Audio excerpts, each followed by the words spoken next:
and it's time to have some fun with Gaul again.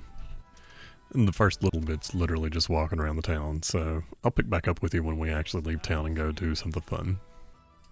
Alright, so we're supposed to be helping with a cave in the dig site. To be honest with you, it took me almost an embarrassingly long amount of time to realize exactly where the cave was. And it took me a minute to realize where I was actually supposed to be. So let's jump to the point where I'm going into the entrance so I can show you where you need to go.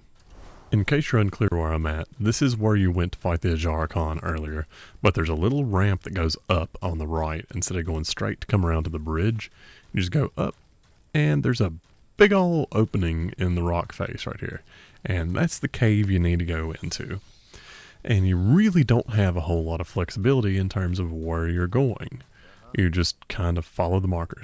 You literally can't get lost unless you're just like me and don't pay any attention to where you're going. I actually think what happened was I went up the ramp the first time around earlier and didn't see anything up there I could do, so I just didn't go up this time. Whenever this thing transforms, it uses speed attacks, so you can counter those with technical abilities and be fine. Just fight it like a normal monster. It's really not that hard. It fights a lot like a normal Nursilla. So, you just go into the fight not really expecting that much of a challenge. But I'll let it play out anyway so you can see how it goes.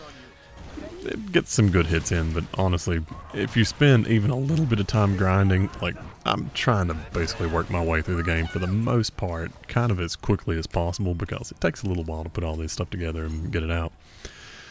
So, I'm not as overpowered as I could be. I would imagine if I spent some time actually grinding things out and maybe building up a bit wider variety of monsters to draw from, fights wouldn't be even remotely as hard, especially if I actually had a variety of weapons also to pull from.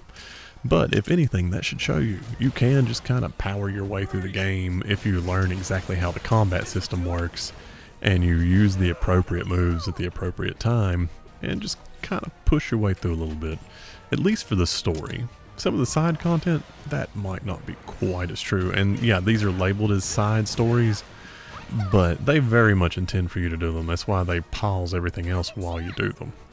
If they weren't really meant to be able to be played at that point in the story, they wouldn't completely disable the main story while you do them. They wouldn't want to sort of soft lock your game if you just weren't prepared for it.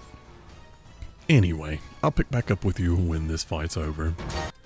And that's probably one of the simpler Gaul missions to get enhanced skills and a couple actually pretty useful recipes. Ancient potions